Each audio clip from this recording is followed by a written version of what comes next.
Thank you very much for coming. I am neither Yoram Perry nor the director of the Rosenberg Institute for Israel Studies, nor Paul Sham, the executive director. My name is Chaim Lapin. I'm the director of the Maarav Center for Jewish Studies, which serves as the umbrella organization that contains the Jewish Studies program, the Religious Studies program, and Israel Studies. And it's my pleasure today to introduce David Rosenberg, who has been a journalist in Israel for several decades. Not too many decades. He's the economics editor and columnist for the English language Haaretz newspaper. The newspaper that is sometimes touted as the Israeli answer to New York Times. David Rosenberg is the author, most recently, of Israel's Technology Economy, Origins and Impact. It came out in 2018, and my pleasure to welcome him. Thank you. Thank you. I'm not quite sure how I'm going to do this. In a small group, I'm going to take the liberty of sitting down. And if anybody can't hear me for any reason, stand up. Okay, my idea today is to give you something I would call like a counter history of Israel. And what I mean by that is not a history of Israel that says everything you know about Israel is wrong, we're going to teach you something entirely new. It's a history of Israel that kind of ignores all the things that you usually learn about when you learn about Zionist or Israeli history. So that my history has no Zionist congresses, it has nothing to say about the British Mandate or about white papers. Wars and terrorism are basically irrelevant, and as well I have to say Palestinians as well. Not for any ideological reason, it's simply when we're talking about this counter history, Palestinians are not a factor in it at all. Likewise, there are no prime ministers or generals or Zionist visionaries to speak of. What we do is a sprinkling of entrepreneurs and engineers, because the history I'm talking about is the history of what's come to be known as Startup Nation, named after the 2010 bestseller, and has come to be kind of the second name for Israel in the same way that the big technology cluster in California has come to be known as Silicon Valley. What I think is very important to know is the way things are happening now. History of Israel and history of Silicon Valley, of Startup Nation, I should say, are all one and the same. And I think anybody who wants to have an understanding of the dynamics of Israeli society, not only internally, but even vis-a-vis the world, and even how the Israelis view the Palestinians or their Arab neighbors or the US and Europe or China, needs to have a perspective on this kind of thing.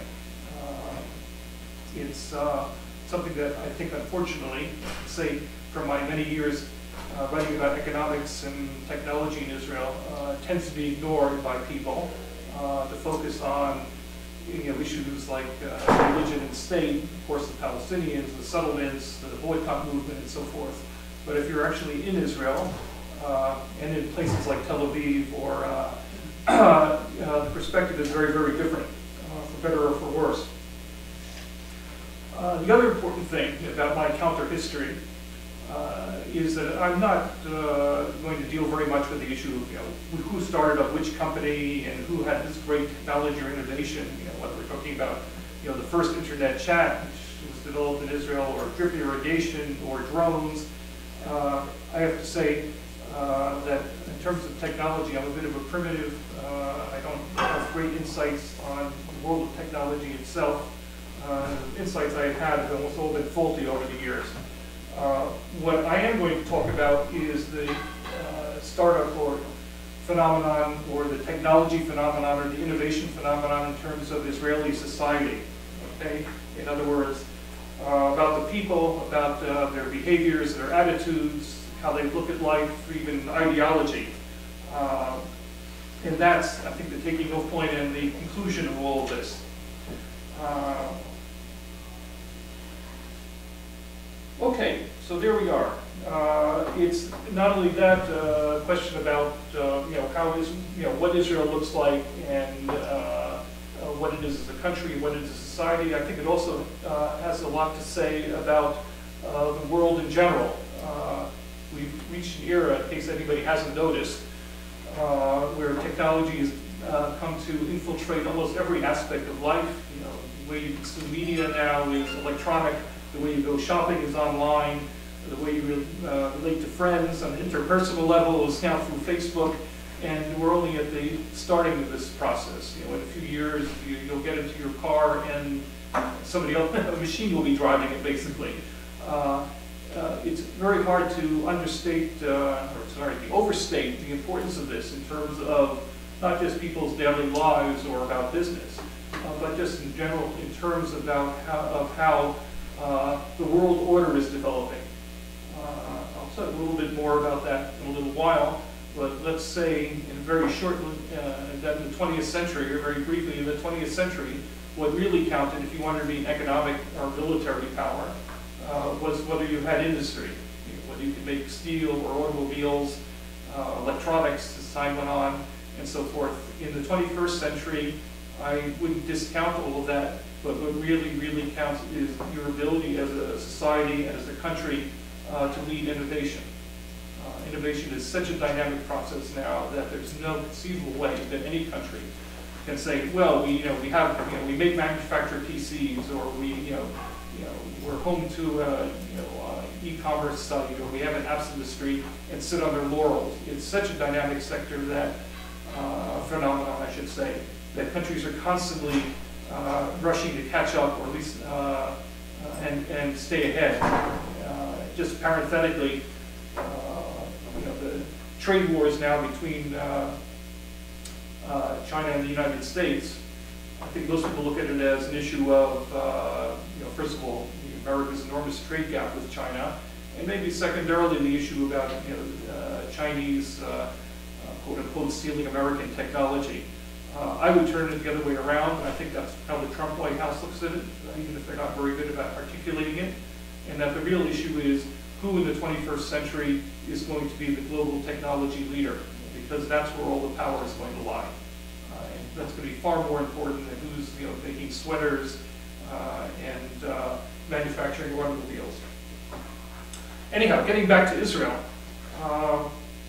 to understand this whole phenomenon of startup nation, as much as we're talking about an era of silicon and software and so forth, the roots of it all go back well over 100 years, and in ways that seem highly improbable. They go back really to the origins of the Zionist movement. If I were giving a longer lecture, I would say it even goes back into Jewish history, but I'm not going to explore that subject so much. But certainly the start of the Zionist movement and the original settlement of Palestine. And when you look at this situation, now we're talking about the end of the 19th century. Okay? There were two big trends, and I'm skirting over a lot of Zionist history and lots of permutations and counter trends and so forth, but there were two things about the earliest Zionists. One was in an era, and we're talking again about the late of the 19th century, early 20th century, it was an era when the world was industrializing. The great powers were the United States and Germany, Britain, of course, to a lesser extent France, the Netherlands, and so forth. And that was the key to the future. People now look at artificial intelligence and say that's where we need to be. That's where our company needs to be, or that's where our country needs to be. You can imagine in 1890, it was the steel industry, right? So here comes the Zionist movement and says, what's our goal of settling the land of Israel is agriculture, of all things. Like almost a reactionary movement to step backwards. It's certainly one of the most unpromising taking off points for something like startup nation and a high technology economy. In their defense, nobody had the slightest clue that anything like this would ever happen. But even by the standards of their own day, it seems remarkably backward looking. The answer to this, of course, is, and it is critical when you look at the big picture, is the Zionist movement in terms of economics and in terms of society wasn't about building another nation state. It wasn't as, well, the Jewish state will be, like another European country. Herzl may have envisioned that, but the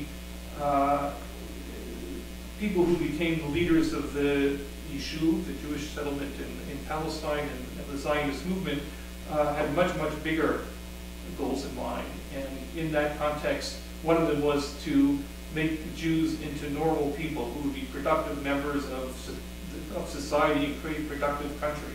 And in their view, agriculture was the key to doing that. It would be, as Moses Hess said, what was his expression about it? Redemption of the soil. The Jews, instead of buying and selling produce, would actually be growing it, like buying and selling like they were doing in Russia and Eastern Europe.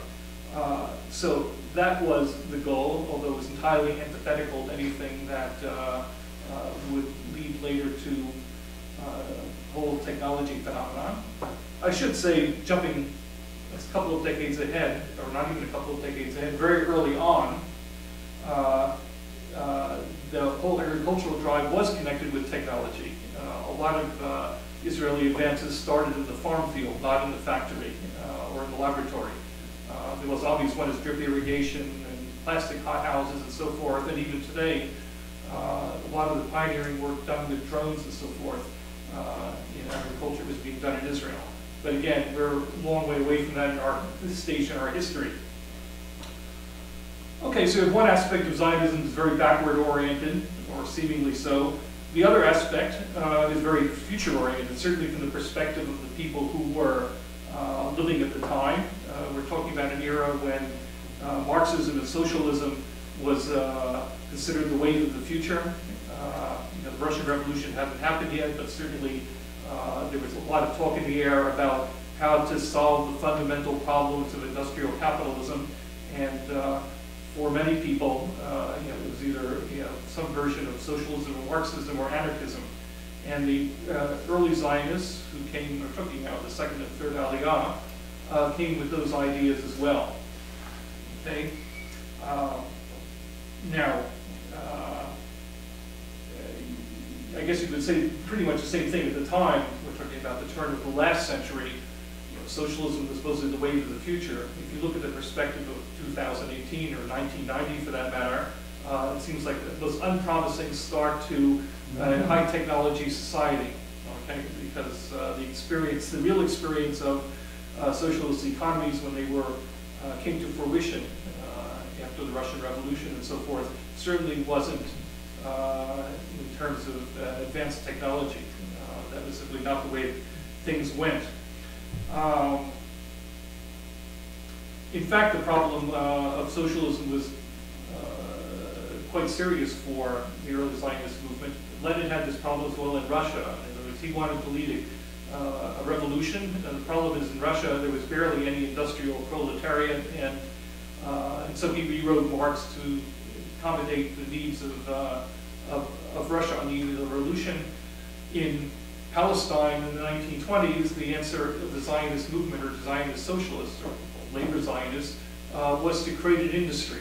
And since there were no capitalists, they created a labor union, which we know now as the Histadrut, and the Histadrut in turn built industry and employed workers, became the proletariat. So you had this kind of funny situation where the workers and the capitalists were all one and the same.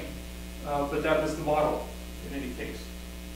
Again, all of it seems highly unpromising, but as we will come to see, it's not necessarily the case. The other important thing to remember in all of this, it's not as if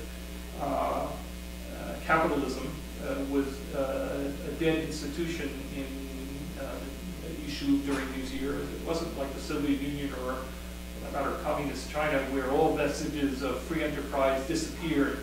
The early Zionists had the problem is they actually didn't run Palestine. It was part of the British mandate at that point.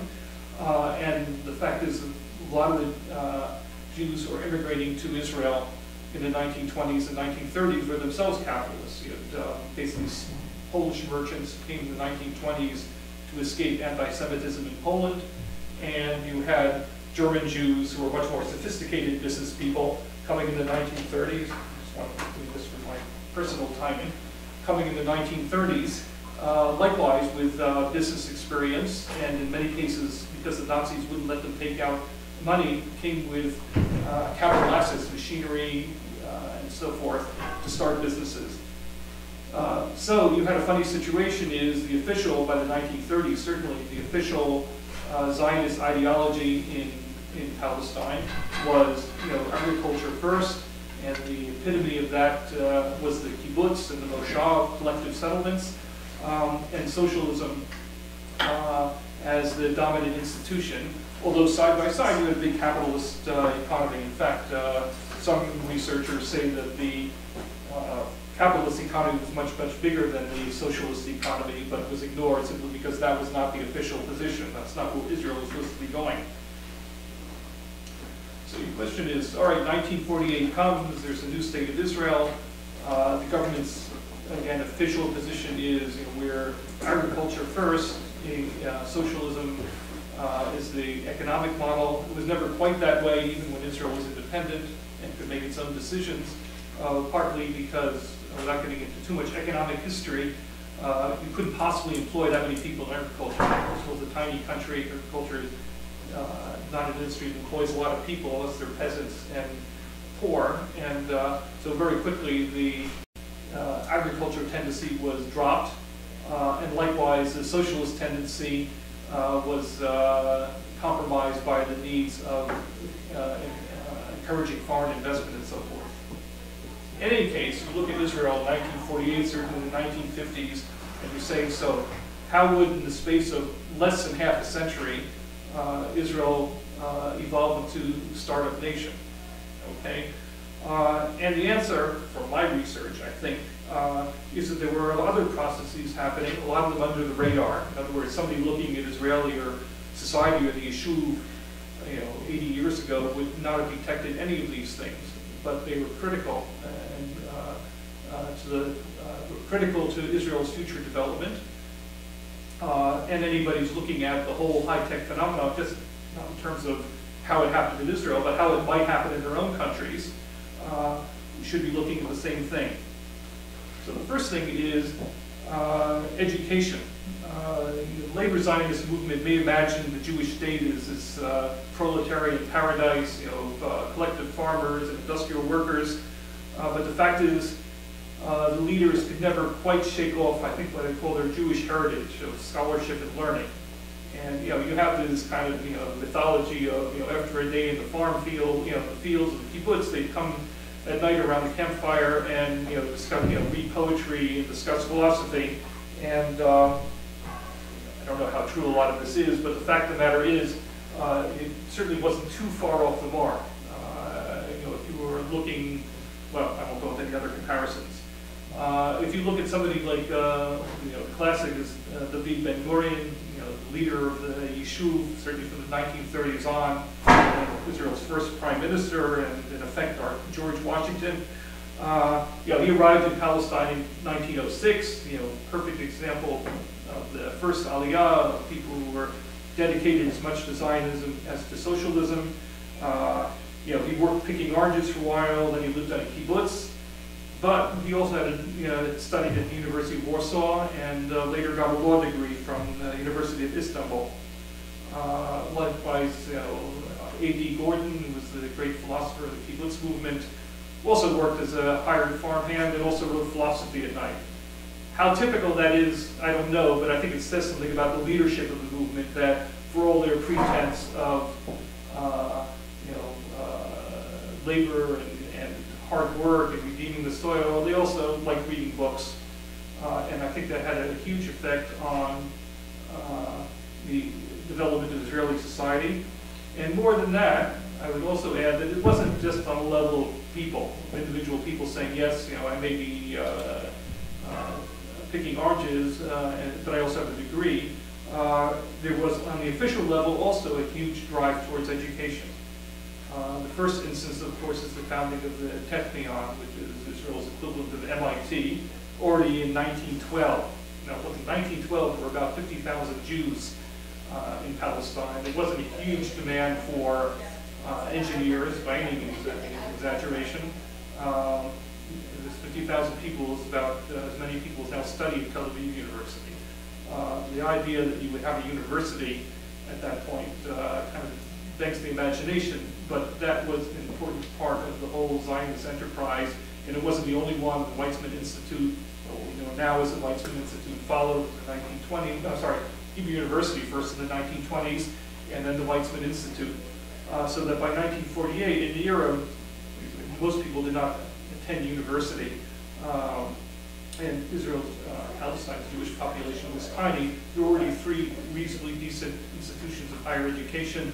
They were actually more than reasonably decent because they got an influx of German scholars in the 1930s who had to flee their tenured jobs at German universities. So it was not only a question of these institutions being there and being funded, but that the quality of the scholarship and work they were doing was relatively high. The other thing, which was really under the radar, I don't think anybody could have guessed this, was the social culture of the Zionist movement, or the Yishuv, as the case may be, that became the social culture of Israel as well. And what you might call is the Sabra mentality. By Sabra, meaning native-born Israelis. A lot of the work or research done on this and how it developed and what it means was done by somebody named Oz Almog, who wrote a book about 20 years ago called The Sabra, the Creation of the New Jew. And, you know, again, you can look at it and say, well, this was part and parcel of the whole Zionist vision of rebuilding, not just creating a Jewish state, but creating a wholly new Jewish society, you know, broken away from old traditions, and not with the idea that, you know, we're going to build, you know, design semiconductors or anything like that, but the idea that things are going to be very, very different, and all the old ways are going to be pushed by the wayside. So I would say in that process there were 4 things that can be characterized as this kind of Sabra mentality. And when you hear the 4, you begin to say, now you begin to see the big roots of Startup Nation. The first is a strong distaste for organization or hierarchy and rules. This might seem counterintuitive, especially in Israel, where, you know, the army has such an important role in Israeli society. That's something we'll talk about in a minute. But, you know, when you actually are in Israel and you're dealing with Israelis, not just if you go into, you know, the offices of a high-tech company, you go anywhere, if you go into a restaurant, you know, it'll be a little bit more chaotic than you might expect. You might not, certainly if you get good service, it won't be deferential at all. You know, the idea that you simply, you know, do what you're told is not well accepted under any circumstances. Ironically, and this whole presentation is full of irony and contradiction and so forth, there's also a very critical element of this Sabra mentality is a culture of teamwork and group loyalty. Don't like organization, but what you do like is an organization where you're 4 or 5 friends or 15 friends or whoever it is, all work together as a team. Okay, you know, where that comes from, probably from the army, but it's a very different dynamic than a hierarchy. You know, everybody in the team is equal, and most importantly, and certainly this is a very, very strong Israeli trait, is everybody talks very directly and openly. You say exactly what's on your mind, no matter how offensive it is, and whether or not it's your place or not. And I think that's the second big factor. And the third is a very strong, I say, stomach for risk-taking. You know, how this developed, my guess is, you know, if you live in a situation like Jews did, you know, from the early days of the Zionist movement up until today, in a situation where you're either perpetually at war or perpetually in conflict, your stomach for taking risks, needless to say, will grow. I mean, talking about this in a non-Israeli context, I remember reading about people in Beirut in the 1970s during the height of the Lebanese Civil War, and how, you know, the minute the shooting was over, people wouldn't hesitate for a moment. They would just go out into the streets and go shopping, because first of all, they don't know when the shooting will start again, and they need to go shopping. And I'm saying to myself, living in America at the time, why would anybody, wait a little while, see what happens. But if you live in an environment where shooting and bombing is a regular feature, you start becoming less risk averse because that's what life is giving you. And if you look at the whole projection of Israeli history, starting with the early days of the Zionist movement until today, that is certainly a very, very big factor. I might add, I think, as I wrote on top of my book on Israeli high tech, I wrote 20 years ago a book comparing Silicon Valleys around the world. And you looked at some of the countries that were very good at innovation, and a surprising number of them were countries that were under perpetual threat.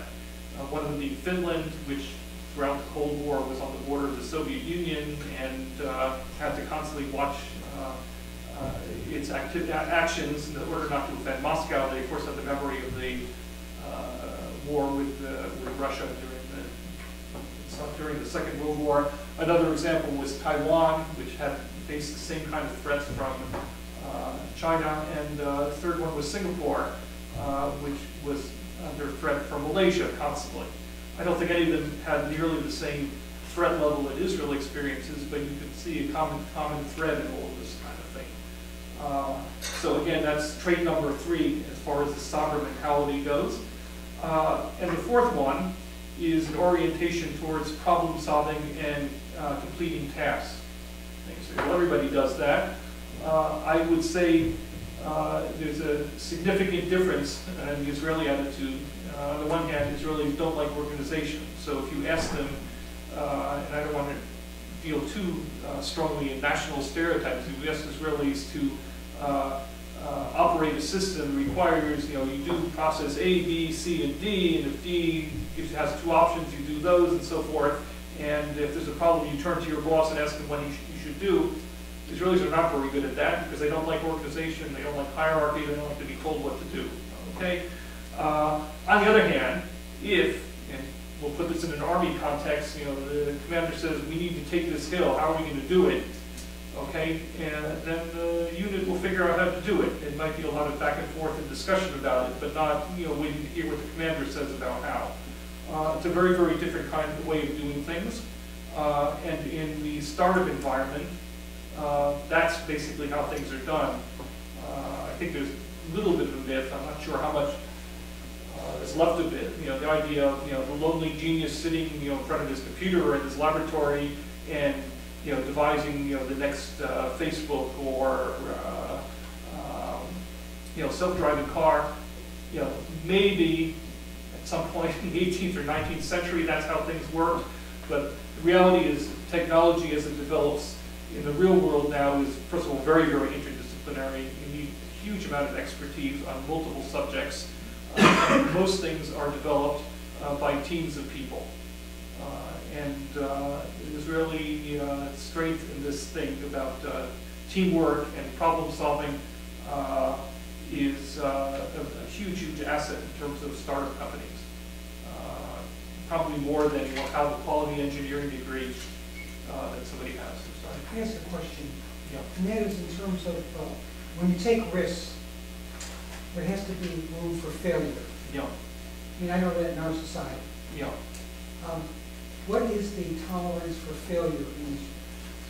I would say publicly it's probably pretty low, but I think in terms of what, in terms of the startup industry itself, I think there's a pretty high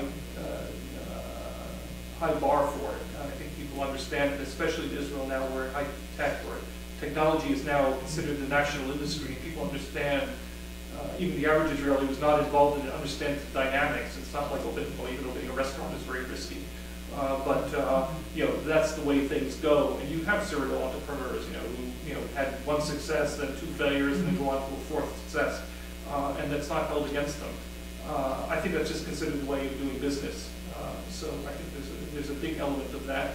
And in terms of other countries and societies trying to finesse the high-tech phenomena and sharing it, it's a very, very big obstacle. And something you can't, government can say, well, we'll ease the bankruptcy laws so that you don't, end up having to sell your house if your business goes under and so forth. But I think it's much, much bigger than that. I think another factor in terms of Israel also is, and I'll go into it a little bit more later, is, you know, if you're a successful engineer in Europe, there's a whole array of big companies you can work for. You'll have a splendid career, you know, climbing the corporate hierarchy. And I'm not being disparaging about this, that's a perfectly reasonable thing to do. All right? In Israel, if you're very talented, there really isn't very many places to go. You can work in the defense industries, but they're not very dynamic for various reasons, less dynamic than you would think. And apart from that, there are places where you, as a you know, highly skilled, say, motivated person can you know, find your place. And so what I think you see in Israel is, as risky as startups are, and it's also something that people often don't recognize, it's very, very hard work, much harder than pursuing a career, I think, in business or government, and it doesn't pay very well at the beginning. You know, if you're a success, you can do extremely well, but you know, the ordinary startup entrepreneur for many years is not only working, you know, 15-hour days and ignoring his or her family, but isn't getting paid that well either. But the fact is, that's, you know, for many of these people, that's the way you can succeed. It's not a job, you know, a Siemens or an IBM or a Philips for you to go work for, basically.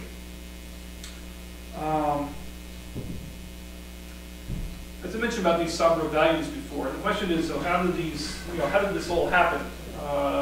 Not necessarily these values, I think, are partly due to the actual situation in Israel in the first half of the 20th century when these things were developed, when these things evolved.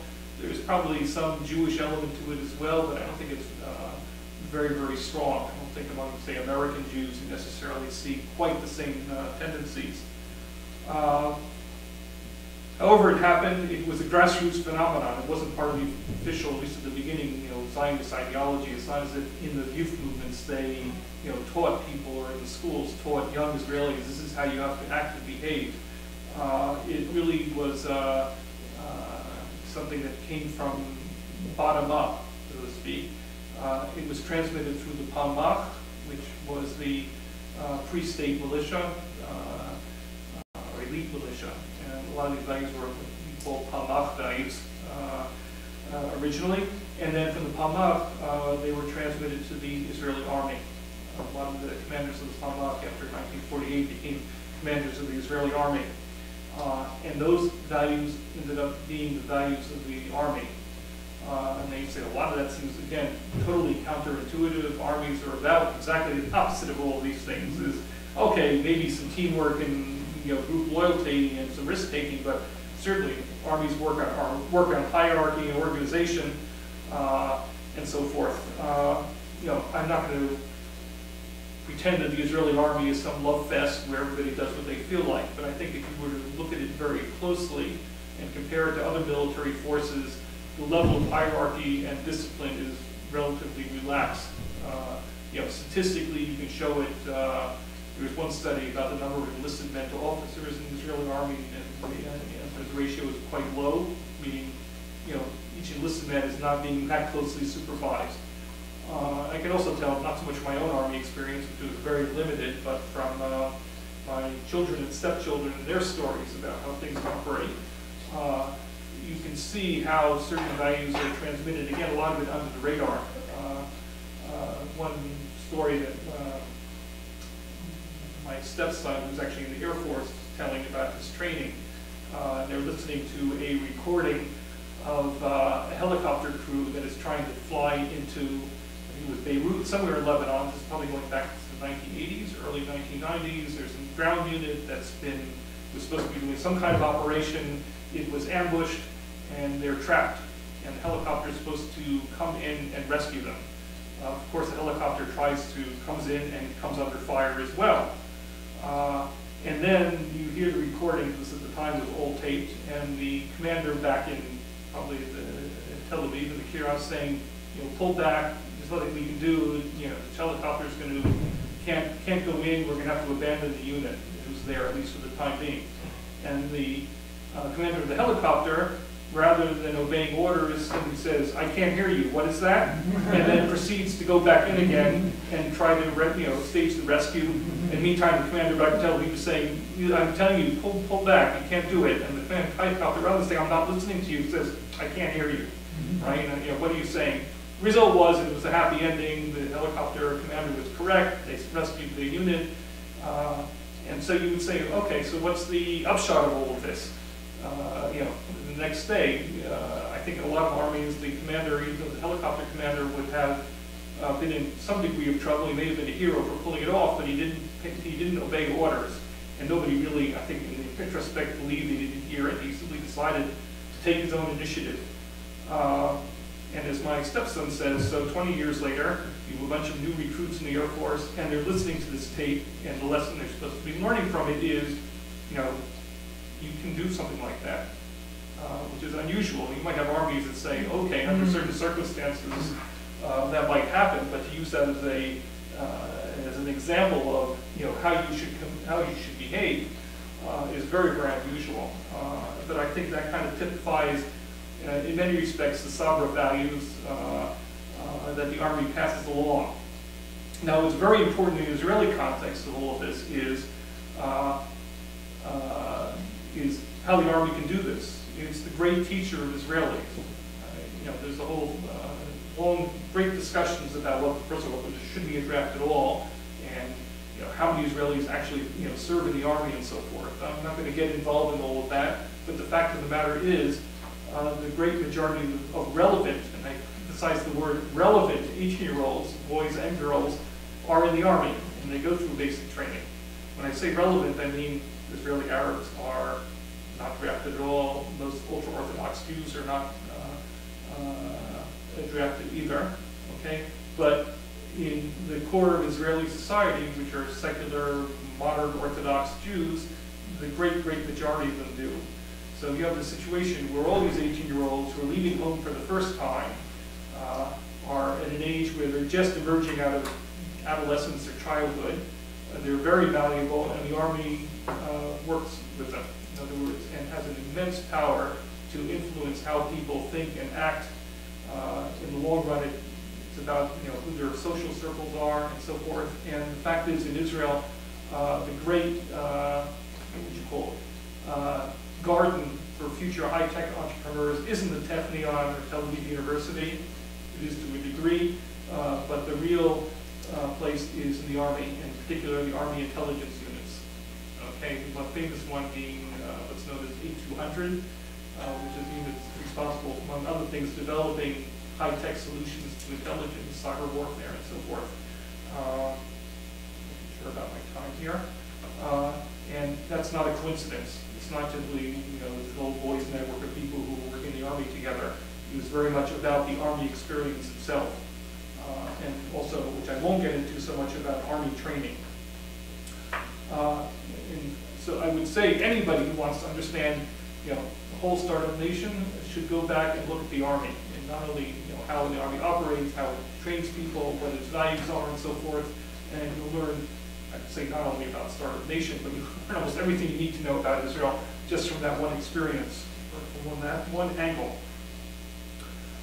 So, if I were to do a summary of everything I've said until now, is the antecedents in terms of Israel's history look extremely unpromising.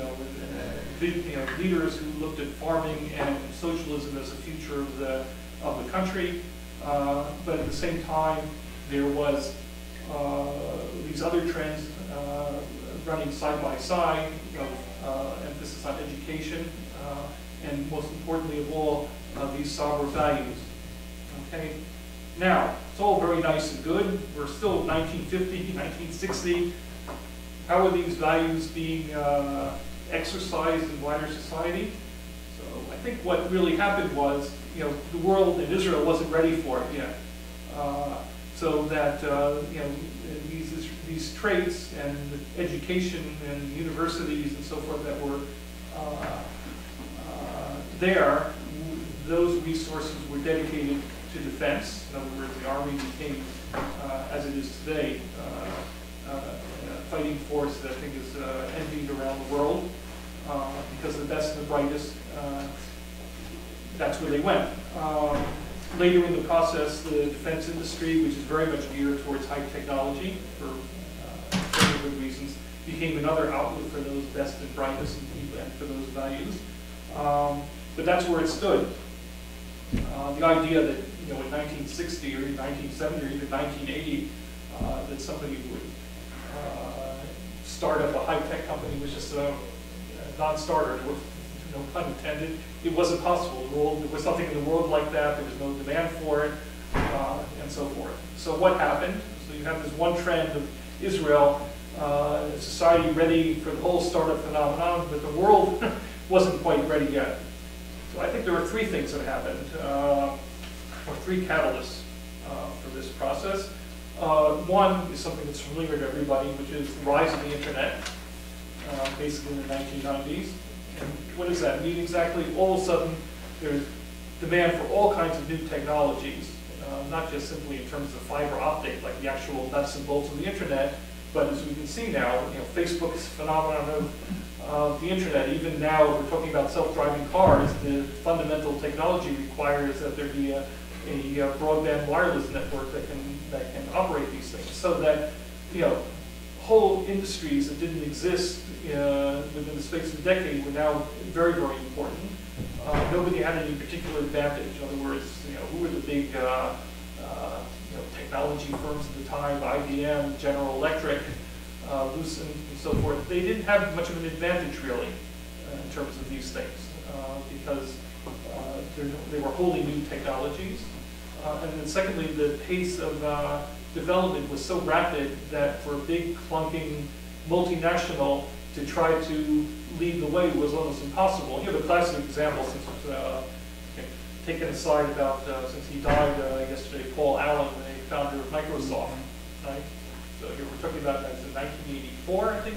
IBM finally recognizes that microcomputers or personal computers are a real business, not just mainframes. They need to get something on the market very quickly. You think they've got tens of thousands of employees. Can't they develop their own software to power their own microcomputers? And the answer is apparently not. And so they turned to this tiny little company, I think had 8 or 9 people working for them now, and said, can you do it for us? And that was the birth of Microsoft, of Windows ultimately. Okay, and I think at the time, they didn't even have the software ready. They ended up taking it from somebody else and tweaking it and then giving it to IBM. And that, in a nutshell, has been the history of high tech almost from that time on, certainly to this day. Another example is, since it was kind of a conversation before, is now with self-driving cars. Israel, which has no automobile industry to speak of, is one of the world centers for self-driving car technology. Okay, who's coming in? BMW, Ford, all of the big automakers. They might have, again, tens of thousands of employees working in R&D, but the fact is, some startup in Tel Aviv might well be ahead of them. And the economics and the dynamics of the self-driving car industry is nobody can wait to be number 2 or 3. They're all rushing to be in there first. And they don't have time to say, set up a department and hire the right people and all that. It's much easier to go to a startup, much more efficient, and that's what they're doing. So the internet not only presented by itself opportunities for startup companies that didn't exist before, it was kind of, I would say, the prototype of the new world of high technology. Okay, in terms of dynamics between big companies and small companies, in terms of the pace of development and so forth. The other major development, which goes back to the 1980s, but really came into fruition in the 1990s, was deregulation of the telecommunications industry. Everywhere, including Israel, telecommunications was usually a government monopoly. In America, it was a private monopoly, but basically a monopoly with AT&T. And the way the industry worked was you had Deutsche Telekom or France Telecom or British Telecom or AT&T, and they had their suppliers who sold them telephone equipment. And for any tiny company to break into this web of connections was virtually impossible.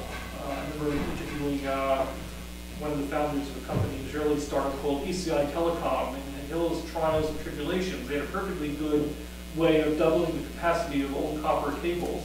And the phone companies simply wouldn't talk to them because they're not on the approved list of suppliers. And even worse, they're some tiny little country off in the Middle East nobody had ever heard of. They finally succeeded with Deutsche Telekom, but it took many, many years. In any case, it's a situation in today's environment that's unimaginable. That some big company would ignore a startup simply because they're a startup. So for Israel, this was a second major global trend that enabled the high-tech startup sector to start. The third thing, which is more something that happened at home, is the old socialist economy that Israel had lived by for how many decades slowly began to unravel. Or in the 1970s and 1980s, by the 1990s, a lot of the institutions, like government-owned companies, a lot of the regulations went by the wayside. As I will mention later on, it's hardly as if Israel is a capitalist paradise by any means, but if you compare Israel in 2018 to Israel 30 years or 40 years before, it's like night and day. There were just opportunities that weren't there before. The final thing, and something that I think a lot of people in Israel don't like to hear about, is the peace process. We just marked the 25th anniversary of the Oslo process, and if you talk to the average Israeli, even somebody who's not necessarily so politically inclined one way or the other, they'll say the whole thing was a huge failure. Palestinians didn't come through. If you're to the left, you say Israel didn't come through. But one way or the other, almost nobody gives the peace process, and especially Oslo, much credit for anything. It's just a disaster. I think certainly on the level of, depending again on your aspirations for the future, a Palestinian state, or for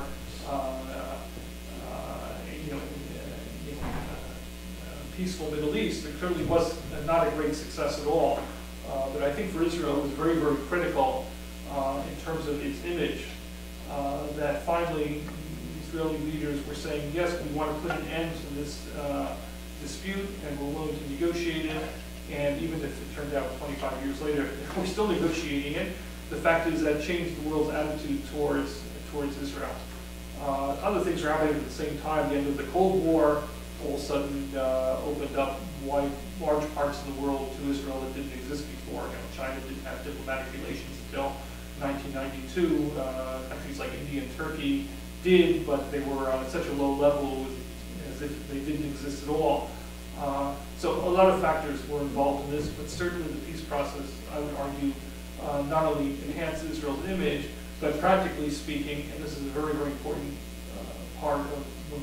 element of the Israeli economy, the defense burden dropped immeasurably. One of the reasons Israel is a state-oriented economy is we have to carry the burden of a heavy, very large army, very, very big defense expenditures that went into, in the worst years, double digits of GDP. By comparison, today it's like 5% of GDP. So how did this happen? How could Israel afford to contain defense spending? Is the peace process, certainly with Jordan and Egypt, lowered Israel's risk profile a great deal. Even vis-a-vis the Palestinians, things changed to a large extent, and that freed up a lot of resources, human resources, I should say, on the one hand. In other words, a lot of people who might have had an army career, because that's one of the things you could do in Israel, now said, I'll have a high-tech career. Okay? It also enabled the government to lower taxes and create a better business environment. That is the situation. Have we all through time? I'm supposed to be winding up now. I've got a few more things to say, but I just wanted to make sure. Okay, I'll just wind up with a couple of thoughts really about the future of all of this. One for the good and one for the bad. We'll start with the good news, which goes back to what I was talking about at the very beginning, which is that in the emerging world order, your ability to be a high technology economy and to lead in innovation is very, very important. It's hard to underestimate that now. But one small example, I've got lots of them, is the German Chancellor, Angela Merkel, visited Israel, I think it was about 2 weeks ago now, right? And the usual, I can tell you as a journalist, the usual treatment of it, oh, she's here to talk about Iran, she's here to talk about the Palestinians.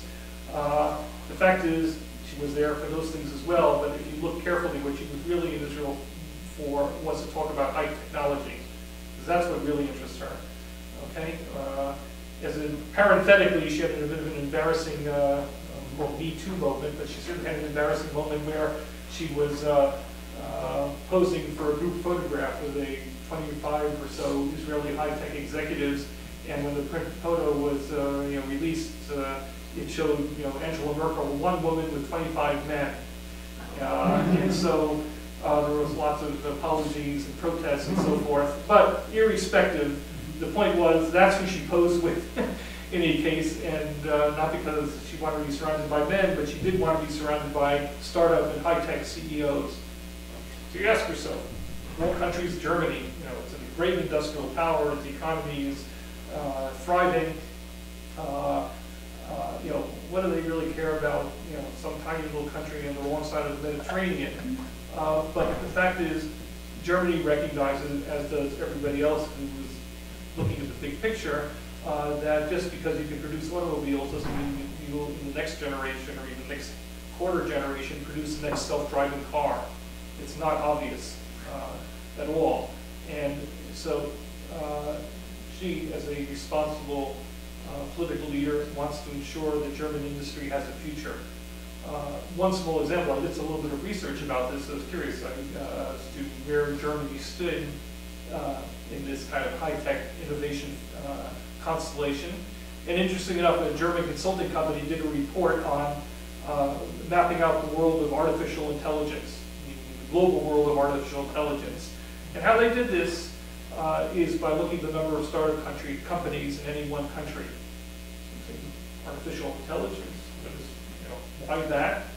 Is among the various up-and-coming technologies now, AI is considered the thing that's going to be the key to making sure you're at the top of the game in the next generation of high tech.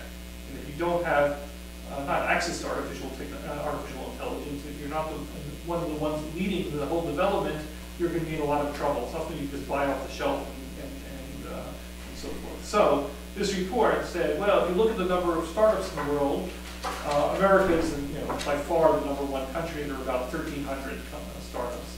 The #2 country is China, which is not surprising because the Chinese government knows very, very well that the future is with technology, and they had, I believe, 700 and something. Okay, I'm not dealing with the quality of these kinds of companies because nobody can really say on that level. The #3 country was Israel. Okay, with about 300. Okay, Germany had about 109, I think was the figure. Don't quote me on any of these exact numbers. If you want them, I have them somewhere. But that's roughly the scale. Okay, so you're looking at it and saying, well, by any conventional measure, if you're measuring GDP, Germany is several score times bigger than Israel. Its population certainly is. It's wealthier and so forth. But for somebody like Angela Merkel, who's actually very interested in this whole issue of artificial intelligence and research and development, that gives you an indication of where things really lie, and that's going to become increasingly important. So if you're looking at it, not just vis-a-vis Germany, looking vis-a-vis China and India as well, where they're coming from a different place of very low technology, Israel is very, very important to consideration. And that's not just on an economic level. If you look at things on a military level, again, the 20th century, how many tanks do you have, and how many jet fighters and so forth, and how many soldiers can you put into the field? In the 21st century, as we're seeing, a big part of your military prowess lies in your ability to conduct cyber warfare. And I think we're just seeing just the beginning of it. And again, what is that? You can't buy cyber warfare tools off the shelf. You basically have to develop them yourself. And again, Israel is at the forefront of this, and so military power based on technology is far, far greater than would have been imaginable 10, 15, 20 years ago. Simply the way these things are measured is changing very, very rapidly and to Israel's favor. One of the, I think, amusing things is U.S. News and World Report now does an annual survey of the world's great powers, which is based on a mishmash of some objective numbers and partly on how opinion leaders around the world, like that's like 20,000 people, perceive different countries as being powerful relative to other countries. And Israel is number 8, which is a pretty astounding figure when you consider that puts it, I think, ahead of Japan, certainly against most European countries, right? And you can imagine the reason why. I mean, part of it is, for better or for worse, I think the perception that Israel, has, at least certainly during the Trump administration, the White House's ear. But a big element of it is that is a technology element. In other words, how is Israel fighting the Iranians? A big element of it is cyber warfare, which was unimaginable, 20 years ago. It would have been out of any country's ability to do something like that. So that's all to Israel's favor. I won't comment too much about how Israel is either exploiting that advantage or not. I'm not always sure for the best, but that is the reality. I might add also parenthetically, in terms of the BDS movement, which I think is a very critical issue for certainly on American college campuses. One of the reasons that BDS has been such an enormous failure in terms of economics and business is because of high technology. You just can't, no high-tech company worth its salt would ever dream of shunning Israel. And the fact is also, there's just too many things, Israeli products and innovation buried deep in technology that's inescapable. If you want to turn on your PC, you're going to be using Israeli technology. There's no question about it, anywhere you are in the world. The other thing, which I won't go into too much detail about, is the domestic issue, which is, can Israel keep it up? In other words, it's one thing to say, okay, we have this wonderful sovereign mentality, we've got all the the secret sauce for innovation. The question is, how far can that take you? And there's some worrying signs that we've reached a ceiling. In other words, the number of startup companies, the net new startup companies every year is actually shrinking now. The number of people working in high tech has been flat for a number of years. And I think what's happening is basically sovereign mentality enough. There's a limit to how many people are innovative engineers and daring entrepreneurs and so forth, and we've basically exploited that that pool. If you look at the rest of the Israeli economy and the rest of the Israeli labor force, there are some serious human resource problems. Israeli schools are notoriously bad, and that's you can see if you look at international exam scores for 5th and 8th graders, I think, around the world, and Israel is almost like a third world country. And it translates, if you look outside the high-tech sector, people's workplace skills are not very high. And so what's happened is, on the one hand, we've reached, kind of tapped out our pool of high-tech entrepreneurs and engineers. On the other hand, we don't have a big resource of people who are simply competent workers who have a good basic education, attended a university. They're not going to be the next Bill Gates or anything like that, but they would certainly make very good employees or very good executives and could be doing all kinds of, being very quite successful. That pool of people is not very competitive globally. And the result is the entire startup phenomenon is in a certain way endangered by this process. They're certainly very, very limited. And as you can see from what I'm saying, it's not simply a matter of, will we have another Mobileye that sold to Intel for $15 billion, but whether or not Israel will be a technology power in 20 years like it is now, and whether its economy can deliver to ordinary people. So the takeaway from all of this really should be is that the innovation phenomenon, the technology phenomenon, isn't so much about how many scientists or engineers you have, or how much you spend in research and development, or whether or not you have a tax regime that favors startup companies and and so forth. It really comes down to cultural values. And those are extremely difficult for any government to finesse. They're too deeply rooted in society and history. And so Israel has been very lucky. All these things came together. It's not clear for the future whether they'll stay together.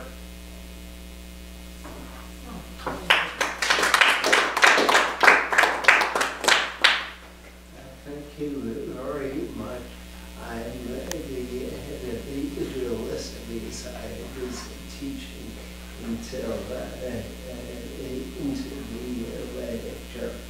If I can take the privilege of the current chair, how do you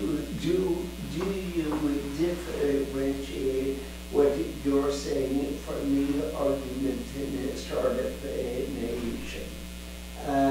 They give a picture of Israel in which which is pretty saccharine, and I was not having read your book yet. How would you differentiate it from them? I would say what they say is basically true, but it's half the story. In other words, part of, I guess what I call the sovereign mentality and all the cultural, social values that have made the whole startup phenomenon in Israel possible, they do a good job of documenting. What they failed to do, that was probably not their mission to begin with, was to look at the downside of it. One is that, for most Israelis, Startup Nation is somewhere else, a different part of the economy, has nothing to do with them at all, and that it has its limitations. In other words, if you are, being innovative and being able to manage a large organization and build a big company, and are two different things, and Israelis have not proven themselves very good at the latter. So that you have a very typical example. I mean, the trajectory in Israel in terms of startups is, you have a bunch of, 2 or 3 entrepreneurs, they get together, they're probably friends from the army, they work together already, they set up their company, they raise money, they develop some hot new product, right? They might take it to what they call beta, where they put it out in the market on a trial basis. They might even try selling it to some degree. But very quickly, long before it's become a real business, they'll turn around and try to sell it. Okay? This is a problem, people in Israel are well aware of this problem. So that the number of companies that go beyond the startup stage in Israel is very, very small. Even some like Mobileye that went beyond the startup stage end up selling themselves as well. So the question is, why is this happening? So the usual answer is, well, it's just greedy venture capitalists. People who usually invest in startups, they want to cash out and make some profits, right? They don't want to hold on to this company forever. I think there may be some truth to that, but I think the real reason is that a lot of entrepreneurs recognize that they're not going to be able to pull off turning their company into a global business. Their thing is they innovate. They don't run businesses. And the fact is, Israel is not a very good place to run a business. Despite all the economic reforms and deregulation, if you look at the rest of the Israeli economy, it's not very competitive globally. There are very, very few multinational corporations that succeed in the long run. There's a lot of red tape and poor regulation and so forth. So for somebody who imagines running a big high-tech company out of Tel Aviv, will have some second thoughts about it, above and beyond the issue, which is that the sovereign mentality doesn't really quite meld very well with the whole idea of what's running a big company. Nobody, people talk about management books about you have to be innovative and think out of the box and so forth, even if you're working for General Motors. But the fact is, what is a big company about is making sure things are done on time, that there are processes, that things are organized and so forth, that everybody's doing their job and all the I's are dotted and so forth. It's kind of disparaged now in the management culture, but that's the real world. And Israelis typically are not very good at that, and the record has been very, very poor. So that when Startup Nation talks about wonderful Israeli innovation, that's only half the story. The second half is, Israelis aren't very good at capitalizing on it in the long run. I think that one thing that, from my direct knowledge, you might have skipped on is the huge representation of these R&D centers owned by American companies in Israel. And in fact, people deliver very nice final products in collaboration with Americans. So, and this creates a closed system where people work for Intel or for Google or some use, then they make some money, then they go out, start a startup and so on. So in the past, the only way to do such a round was through the military, but this is an enormous employment, it has an enormous employment capacity and training capacity. And in fact, Israelis deliver very nice products. No, actually, it's a major phenomenon. I think that, when Israel talks about how much of the economy is spent on research and development, every year they put out new rankings, and Israel is always except for 1 or 2 years, always number one. It's like 4.5% of GDP is spent on research and development, and the U.S., even though it's a high-tech power, spends like 2%. But where is this money spent? About half of it is by foreign companies running R&D centers in Israel. So this trajectory I talked about before, where the high-tech entrepreneurs sell off their startup, the company doesn't disappear. It becomes an R&D center.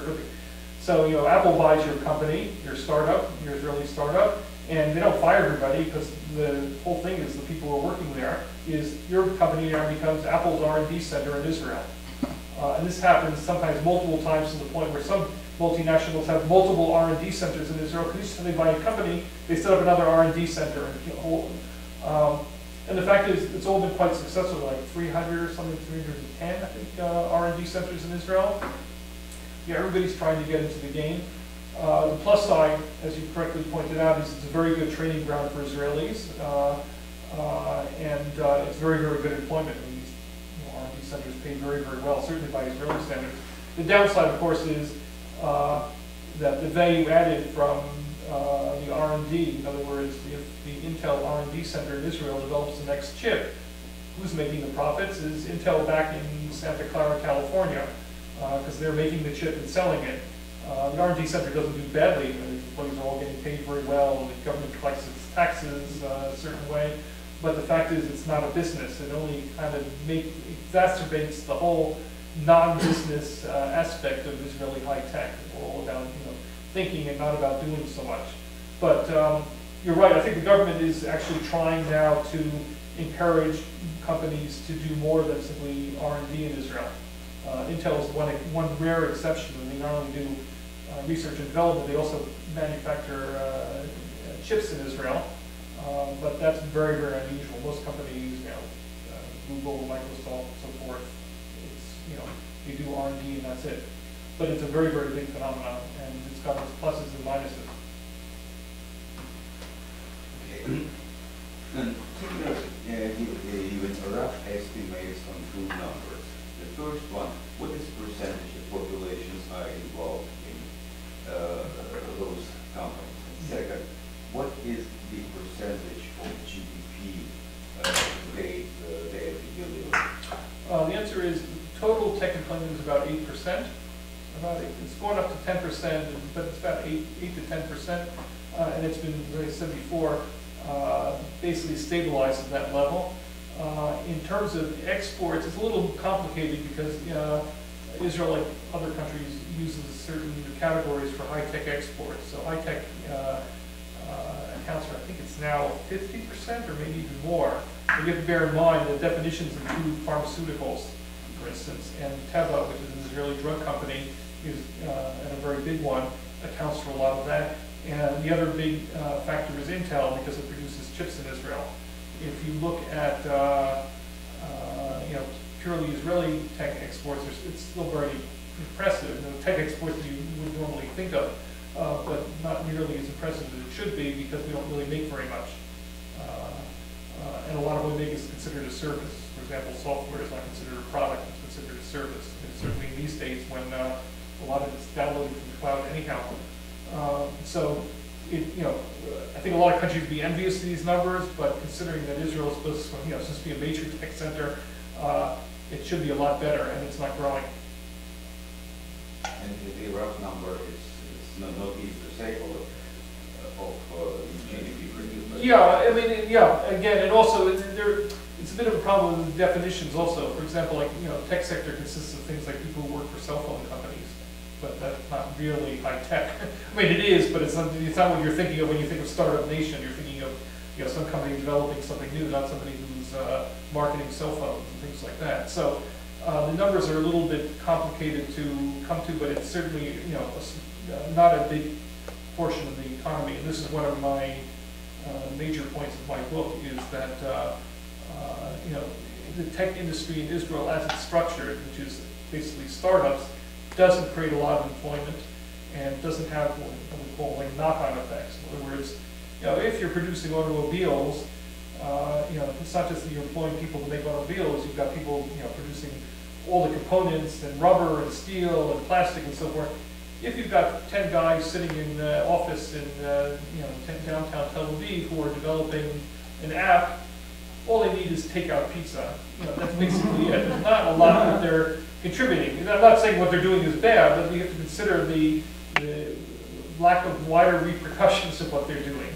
And so, it doesn't have the kind of effect on the economy that it should, and the kind of effects are often negative, because one of the things Israel is struggling with is income inequality, and the high-tech sector only makes it worse, because these 10 guys, of course, are getting paid usually quite well by Israeli standards, but there aren't very many of them. And you see, the craziness of the whole thing is, you'll see these startup companies bought for 70, 80, $100 million, and literally 10 people in rented offices. That's all there is. The entire value is sitting in their brains. There's nothing else there, and they don't need anything else either. Even Mobileye, $15 billion, they employ 500 people. I did a comparison, that $15 billion company in the old economy, well, Teva, for instance, which is a rare old economy Israeli company, was worth, I think, about $15 billion at one point, employed 50,000 people at its peak. So you can see that's because it's a drug company. They actually make something. They have people, doing finance and logistics and marketing and human resources. And in the startup world, none of this happens. You don't need all these kind of people to run a startup. So there's a hard ceiling to how far you can really take the startup phenomenon and build a successful economy that delivers to everybody. Yeah.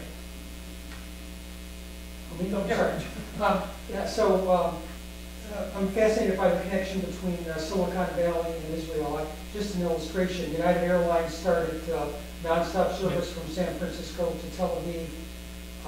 Now El Al, I think next summer is going to start also nonstop Tel Aviv, San Francisco service. That's 3,500 seats a week going between Tel Aviv and San Francisco. So my question really, the nature of this and about the culture though. I worked with Israelis dealing with putting together a satellite link-up, and 2 weeks before this was going to occur, nothing seemed to be happening. And the people I was working with, one of the scientists of the National Science Foundation, said, we have to cancel it. They've not done nothing, they've not done anything in 2 weeks, and with 2 weeks to come. What happened, we had communications problem with them. They brought it together in 48 hours. 2 days before the event, it all came together. The American scientists on this project walked away, said, 2 weeks to go and nothing has happened. And the Israelis did it in 48 hours, and that was too much for Americans. They couldn't. It sounds like a very typical story. There's talking about the Silicon Valley Israel connection. One of the top executives at Intel, Muli Eden, an Israeli, moved to Silicon Valley, goes up the ranks in Intel, and then eventually returned to Israel to head up Intel's Israel operations. And he was telling a story about, a bunch of Intel executives from Santa Clara came to Israel to attend a meeting about whatever subject, and everybody's in the meeting room. It's 90% Israelis and a couple of Americans, and the Israelis are yelling and screaming at each other and banging on the table, and the Americans are just flabbergasted. And everybody walks out of the room, and the Americans say, "Oh God, what are we going to do now? Nobody can agree." And Abe turns back and says, "No, it was a very productive meeting. Now we know where we stand," kind of thing. So there's definitely a very deep connection, and I think one of the reasons it's very deep. First of all, there's a huge number of Israelis, in Silicon Valley, these American entrepreneurs, and also in New York. That's Silicon Valley culture. Israel didn't invent this whole phenomenon of startup companies and the whole thing. There's a kind of a book that documents this. It was written in the 1990s, comparing Silicon Valley, which was just in the first generation of internet phenomenon, with Boston's Route 128, which in its day was a big high-tech center as well. You're saying, well, how did Silicon Valley succeed and Route 128 basically fail? And her examination was, Silicon Valley was startup companies, people are cooperating, they're jumping from company to company. Route 128, companies were all blind, big corporations, they kept secrets, they didn't encourage their employees to fraternize with the other companies, and the result was they had a limited ability to innovate, and were far less dynamic. I think so. That's more or less Israel adopted, but it was an invention in California, basically. Such as nobody invented it, but that's the thing that developed there for whatever reason. What I think is very interesting is that Silicon Valley is basically a global magnet for people everywhere around the world. And you see Indians, Chinese, everybody's there. Anybody who has the abilities and the behavior, you say, of startup culture decamps to Silicon Valley. Result is, if you look at the figures, and I have in my book, but not in front of me, an incredible number of startup entrepreneurs are foreigners, right? Which is kind of ironic that Trump wants to clamp down on that. It would be a huge error. What's interesting about Israel is there are no foreigners here in Israel at all. The phenomenon is entirely Israeli.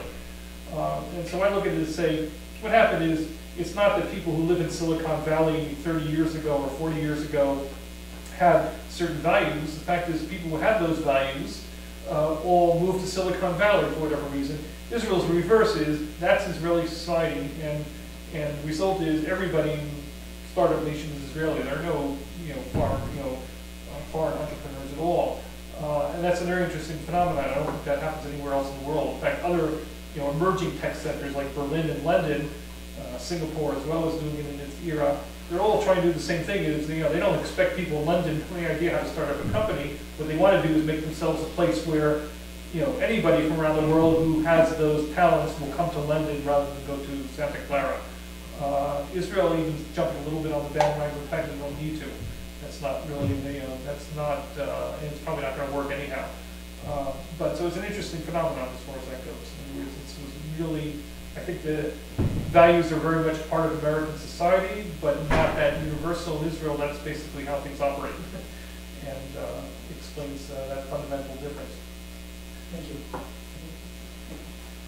Looks like a Oh, huge, sorry. Here, go ahead. Oh, no, there's somebody behind you who's also asking. But go ahead, you start. okay, great question. So it looks like a huge brain drain from Israel to the rest of the world. Yeah. Does the Israeli government and society do something to reduce it? Yeah, there is a program, at least one major program to lure Israelis with doctorates, back to universities. Qualify the brain drain is in terms of, basically it's kind of the upper reaches of the labor force. In other words, people with doctorates who are probably teaching more than anything else. I mean, there are a lot of Israelis also, working in business and so forth and in startups. But I think the real problem is the number of Israelis and like computer scientists and so forth. And it's a serious problem because, first of all, we're losing very good people who, if they're not actual entrepreneurs, we're going to be developing things that will be used by, by startup companies, especially in biotech. There have been some incredibly successful U.S. biotech companies founded by Israelis working in American medical schools, and that's a real loss to the economy. How to do it is a bit of a problem because Israeli universities are underfunded, and that seems to be the government is not too determined at this point to do anything about that for reasons I don't understand. But they are, there are programs to try to subsidize salaries for professors and research budgets. Another critical thing. In other words, an American, say, computer scientist can expect, is really working in an American university and expect huge research budgets and access to, government funding and foundation money and so forth. In Israel, the amounts are just tiny, and so what you can do as an academic in terms of research is very limited, and so they're trying to fix that problem as well. So far, it hasn't been a huge success. Some numbers came out last week or 2 weeks ago, showing the brain drain is still on.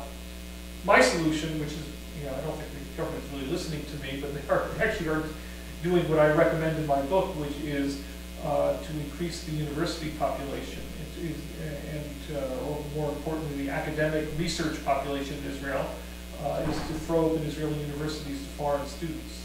In other words, make university education a business, which is what England more or less does. There were foreign students at Oxford and Cambridge is huge. They pay full tuition and so forth, and that would enable universities to hire more faculty and have bigger budgets. In fact, that is happening partly by planning and partly by chance.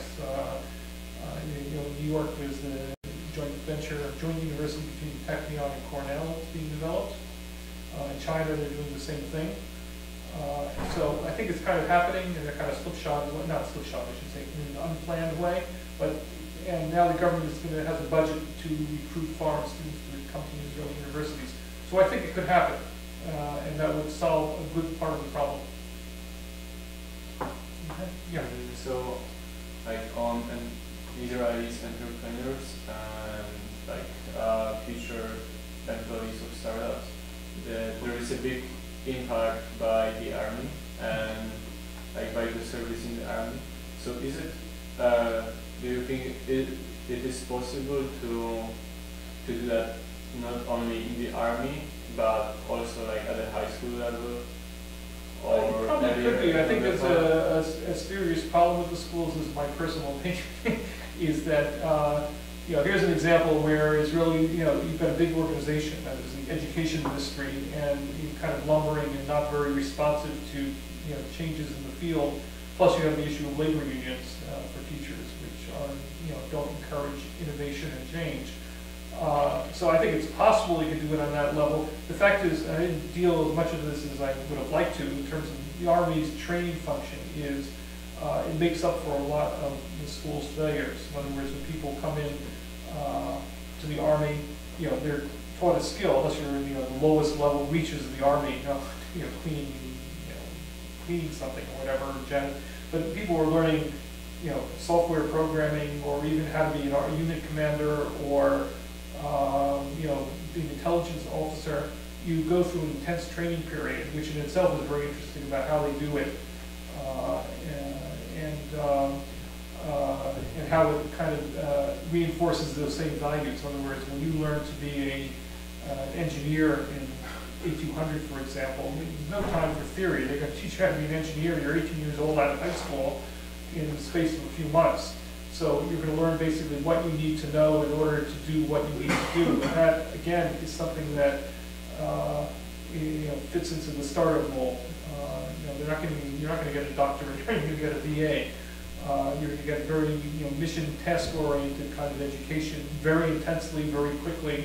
And once you're thrown into your unit, it's not like you're just going to be taking orders and told, well, you do this, and this is your part of the job. You'll be part of the team. So the Army can do it. I don't, it'd be nice for the school. The school's job, I should say, and where it should be improving it, is teaching ordinary, 3 R's. People who can, do reading, writing, and arithmetic on a reasonable level, and that's where they're really failing right now. Thank you.